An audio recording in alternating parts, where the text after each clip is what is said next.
Billy McKinnon, and this is my LS swapped coil 45 crew.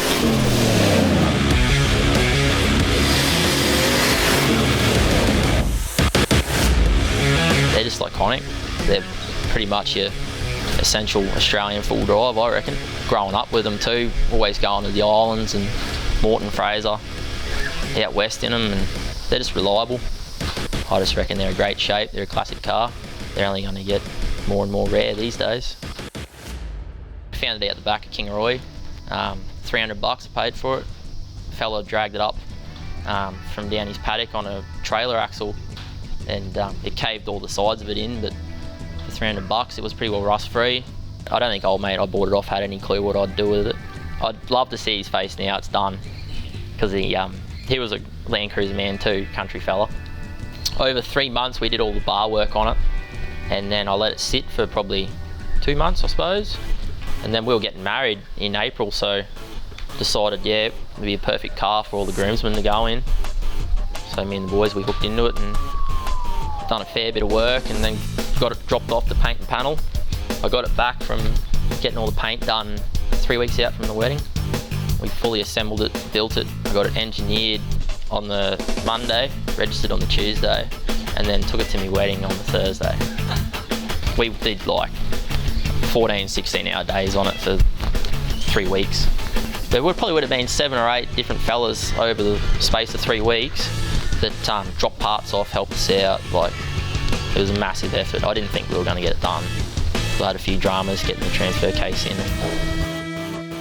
It's not the coolest car to drive around in temperature-wise. I usually pull up the servo and get a bag of ice. I'll put it on the footwell, that way it pulls the temps down probably 15, 20 degrees though.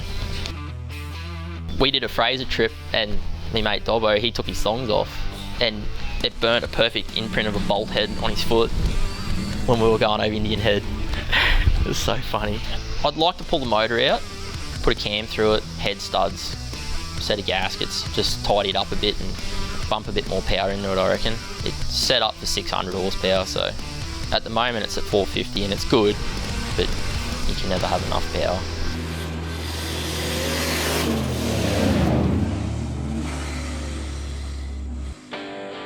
Growing up with the old boy, he's always been working on old cars and full drives, and still is now, like building Mustangs and Falcon coupes and motor swaps and Tiranas, and he races and stuff, so yeah, it's pretty hard to avoid the car scene, I think, growing up. It was good though, wouldn't have it any other way to be honest. Well, Dad's a big believer of doing your own thing, so being self-sufficient, and I like that. It's good being able to do your own stuff, and if you can't do it, I try and learn. Most you can do, save a lot of money. Mrs. gets on me a fair bit, but understandable having a little fella here now, so he loves that stuff. He loves noise and being down the shed. Yeah, he's going to be a bit of a rebel, I reckon. As soon as we pull up at the gate, he just wants to jump out of his chair and hold the steering wheel and drive down the driveway, so yeah, I put him in that, drive around the paddock, and he's smile ear to ear.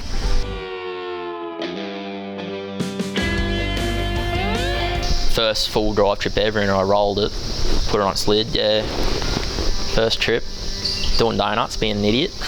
Did one donut, and then I come around for the second, and it just hit boost, and it's just uncontrollable when it hits. And she just flicked itself right off its wheels, clean on slid. Bang. With the new build I want to do, it's going to be pretty time consuming and a few dollars in it, and selling that would definitely help. I had a few people interested in it since I built it, and very interested, but I don't know if I can do it yet. It's pretty sentimental. Yeah, I'd definitely build another one, without a doubt. Probably put aircon in it though. Definitely make room for that.